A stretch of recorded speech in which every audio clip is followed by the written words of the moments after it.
మన little beams play school కథ. ఈ కథ ఒక అడవిలో నివసించే జంతువుల గురించి. అక్కడ ఒక సింహం రాజుగా ఉండేది. సింహం చాలా క్రూరంగా ప్రతిరోజు కొన్ని జంతువులను చంపి తినేది. దీంతో అన్ని జంతువులకు భయం పెరిగింది. ఒకరోజు జంతువులన్నీ కలిసి సింహానికి ఒక ప్రతిపాదన చేశాయి.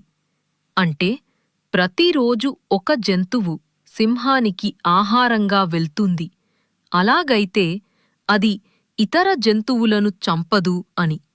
సింహం అంగీకరించింది. ఒకరోజు ఒక తెలివైన కుందేలు వంతు వచ్చింది. కుందేలు సింహం దగ్గరికి చాలా ఆలస్యంగా చేరింది. సింహం కోపంగా కుందేలును ప్రశ్నించగా, కుందేలు సింహాన్ని మోసం చెయ్యడానికి ఒక ఉపాయం ఆలోచించింది. అది సింహానికి ఒక పెద్ద లోతైన బావి ఉందని, దానిని చూసి అసలు సింహం కంటే బలమైన సింహం అందులో ఉందని చెప్పింది. ఆ తరువాత సింహాన్ని ఆ బావి దగ్గరికి తీసుకువెళ్ళి అందులో దాని ప్రతిబింబాన్ని చూపి, అదే మీలాంటి ఇంకొక సింహం అని నమ్మించింది. సింహం కోపంతో, అసూయతో బావిలోకి దూకి చనిపోయింది.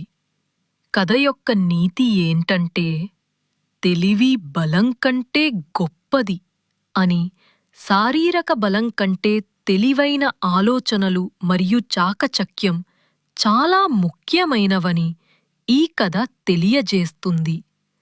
ఆలోచనా శక్తి కూడాను, ఆకలి, కోపం, అసూయ వంటివి మనిషి ఆలోచనా శక్తిని దెబ్బతీస్తాయి, సరైన నిర్ణయాలు తీసుకోకుండా చేస్తాయి.